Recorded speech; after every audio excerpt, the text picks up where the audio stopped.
Okay, we are making okay time. We're making okay time. Yeah, I don't think anyone really cares what I have to say about SquirlGIrl. So let's talk about Star-Lord. Star-Lord, he's important. People like Star-Lord. They care about him. He's a fan favorite. Everyone wants to talk about Star-Lord. No one wants to talk about SquirlGIrl. I am joking with you. Obviously, I'm joking with you. We're going to talk about SquirlGIrl. So, the rumor on the interwebs is that she's a strong front-runner for being the porn mascot of Marvel Rivals. I don't know. I haven't checked the numbers on Rule 34, because, you know... but she seems to be a character who's been gaining a lot of attention and popularity in that regard, at the very least, which, like, that's cool. And I am curious about that. Like, there was a plan I had at some point. I wanted to do a video about, like, Overwatch porn, right? Like the way that the importance that specifically the Rule 34 content, specifically the 3D animated Overwatch porn content. Like, I wanted to try and do an examination of, like, the way in which character design interacts with that. Because it's not just that the characters are hot, right? Because characters in all kinds of video games all the time, everywhere, are hot. That's 90% of video games is hot characters. So why Overwatch, right? Like, why did Overwatch specifically catch on so much? Because that has to be something about the way that Overwatch designs characters, right? Something about the way Overwatch designs characters has to have had that appeal. I never ended up making the video because I can't on YouTube. Like, there's no way in fucking hell. If I was on Nebula, like, maybe they would let me upload something like that. Because I would have to kind of look at some examples somehow.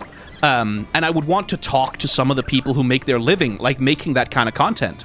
And get their opinions on, like, what is it about these characters do you think that's, like, really specifically, or what speaks to you about it? Because I'm curious. Like, I'm genuinely curious about that as a part of the Overwatch phenomenon. Because I've been seeing memes about Marvel Rivals with the same thing, right? Like, oh, this is going to be the new big porn game, right? Like, it's going to be the new big game that's like all of the Patreons with the 3D animators are going to be just making these characters fuck. And specifically, SquirlGIrl has come up a lot in those conversations, at least that I've seen. And I'm curious about, like, I'm curious how that's going to shake out. But SquirlGIrl, let's talk about her from a different perspective.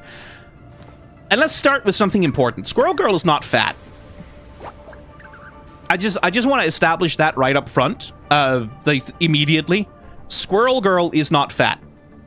This is not a fat body. I'm sorry. Like, look at the size of her waist. That's just a normal waist. She's not super skinny. She's not, like, it's not like fucking Luna Snow, right? Like, who is, like, really, really sort of super K-pop skinny, right?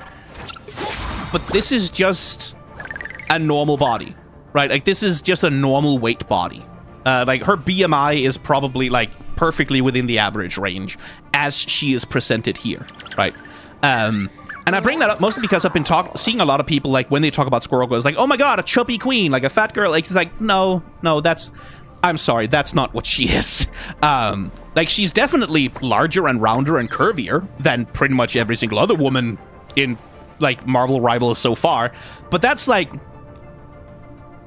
that's kind of just a criticism of Marvel Rivals' approach to character design and comic books' approach to character design. That you can have a body that's just like, this is a perfectly ordinary, normal weight, like average weight body, and then everyone kind of goes, ooh, she kind of thick though. She's kind of like, because no, she isn't. Like it's this very, it's, and it is a form of, like, it's a little bit of form of brain poisoning, and this is where we get back to those images I showed you previously, sort of by accident.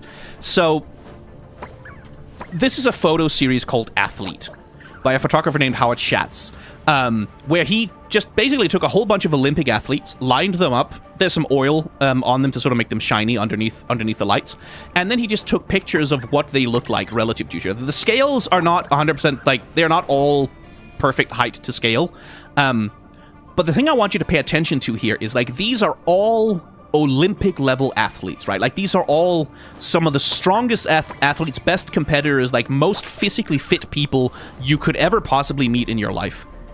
And I want you to look at the sheer variety of body type that exists, even within the very narrow field of peak human physical performance. This many different bodies are still possible, right? And I also want you to pay attention to the difference in their bodies based on the sports that they play, right? Look at the rhythmic gymnastics girl next to the boxer, for example. Look at both of those next to the shot put and the hammer throw, right? Look at that next to adventure racing, which is like a really intense, like outdoor, like how fucking shredded Miss Kathy Sasson really is, right? Next to the swimmer, right? I believe Staciana Stitz, by the way, since people bring it up every time I use this picture for anything, I think she has alopecia, and that's why she's bald. Look at the difference here, like, and look at this versus bodybuilding, right? Like, how different these bodies are. How long the legs are, how long the torsos are relative to the length of the legs, like how bulky they are, how much power they have in their midriffs based on the sport that they're doing, right? Look at the midriff of the swimmer next to, for example, the person who's doing hammer throw, right? These are incredibly different bodies because each of these bodies are adapted to a specific discipline, right? So even if the argument is, well, these are the strongest, most powerful people on Earth, of course they're going to be skinny, of course they're going to be fit. I completely agree, that's fine, but then surely, even if that is the standard we're applying, surely we could do more, and we could do more interesting things than just this specific version of skinny over and over and over again, right? Because there are things, like I talked about with Psylocke, right? Like where the decision to have those really, really long legs, that aids her character design. That's a good decision about body type to aid the construction of the character and how she looks. But if you think about her from the perspective of, this is an elite like assassin whose like entire life has been defined by hard physical training to be good at like the killing arts and what she does, then look at this relative to this, right? And it's like, yeah, okay, right? Like, so one thing I want to dispel here, one thing I want to get rid of, when people come at me about like different body types in fiction, they often bring up like realism as an argument, right? Well, it's not realistic. Like, why would there be a fat person who's fighting in like a fighting tournament? Like, because you can't be fat and like, and that's where it's like look at Cheryl Hayworth here.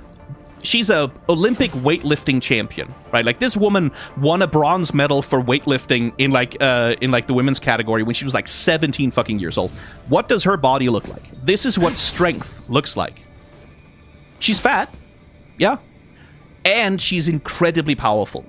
So this idea that you can only be strong if you're thin, right? Or this idea that like physical strength only has like one expression, and that's why all the characters have to look the same way, because you can only express that physical fitness in one way. Like, why would magic not have a body that is more akin, for example, to the boxer? She's swinging a huge-ass fucking sword around all the time. Why wouldn't she have a body like that? Like, why wouldn't that be more her body type if she's supposed to be really strong, right? If she's supposed to be really strong. You can argue that she's more of a wizard, but it's a hard argument to make when she's running around with a broadsword, or greatsword that's as tall as she is. And the point of this isn't that having skinny, attractive women is evil or bad, or that it's sexist. Like, there's definitely an element of that in there. Just that character design can do more, and when it is allowed to do more, it gets interesting, which is why I bring up SquirlGIrl. The fact that SquirlGIrl kind of instantly became really popular as a porn fan art character, like that a lot of people instantly got really fucking horny for her. That part gives lie to the other thing, right? Which is the other sort of argument is like, well, it has to sex because sex sells, right? Sexiness sells. They have to be hot and sexy because of sales. They have to, and setting aside the pathetic bootlicking of doing capitalism's argument for it, like, I'm sorry, I thought we were all in agreement that commercial interests infringing on what is done with art is a bad thing and not a good thing that should be applauded, actually. Even if your goal is just to pander, even if your goal is just to make people horny, even if your goal is just to use sex to sell, and that's an aphorism that is extremely oversimplified and not really true in the way that most people think of it, even if that is your goal, part of what SquirlGIrl shows, with that tiny bit of body variety she introduces to Marvel rivals, even if that is your goal, there is still value to having body type diversity. There's still value to having more different types of bodies, even if your only goal is to sexualize them. Even if your only goal is to make them wank material, there's still value to that. It is still a good thing. It is still artistically valuable. It's still good even for pandering, if that's what you want, right? Now, I think it's more important that it's used for, like, interesting storytelling. It's a way to differentiate characters, create unique, interesting expressions of art that enrich our aesthetic lives in some way, shape, or form. But even if you're just a coomer, even if you just want to jerk off over it, even then, there is value to diversity in body type, right? Just had to go off on that little rant. And SquirlGIrl was the character to do it on, because she's the one I've been seeing. It's also because it annoys me that every time... Like, it's the same thing with Mei. Mei from Overwatch is like... She's basically the Mei from Overwatch of Marvel Rivals, right? Because Mei had the same thing. Like, Mei was added to Overwatch, and everyone's like, oh my god, it's a chubby fat girl. It's a chubby fat girl. It's like... And then you actually see her when she's not wearing the enormous fucking winter parka that she's wearing. It's like, oh no, that's just a girl with a completely normal body weight. Like, she's not particularly fat. She's a little bit curvy. Little bit, but not especially, right? Even that little... And again, hell of a lot of porn of Mei, like a lot of the fucking cum-brained coomers were still... She was still popular with that set. So even then, like, the body type variety is valuable. It matters. Besides which, like, a lot of people, I've also seen a lot of women be very excited about SquirlGIrl because, like, oh shit, that's a normal body type. That's a normal body type, kind of like what I have, right? This is a character whose body looks more like something which is, like, conceivably reasonable that I could maintain as an ordinary person in a way that, like... And again, Luna Snow is a K-pop star, right? Like, she comes from the K-pop industry. It makes sense that she would be supernaturally skinny, almost. It would make sense that she has these incredibly long legs, short torso, like, slim waist, is very thin, very skinny, like, really sort of the highest expression of that particular kind of beauty ideal, because that is who her character is. This is good character design for that purpose, right? But when this is the default, right? When this is the default body type that sort of just gets used over and over again with minimal variation, it creates that kind of brain rot where people will see a person who just looks moderately normal and they'll go, oh my god, she's so different. And it's like, isn't that a little sad?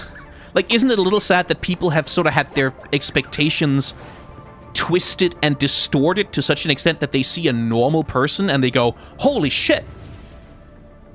That really shouldn't be the case.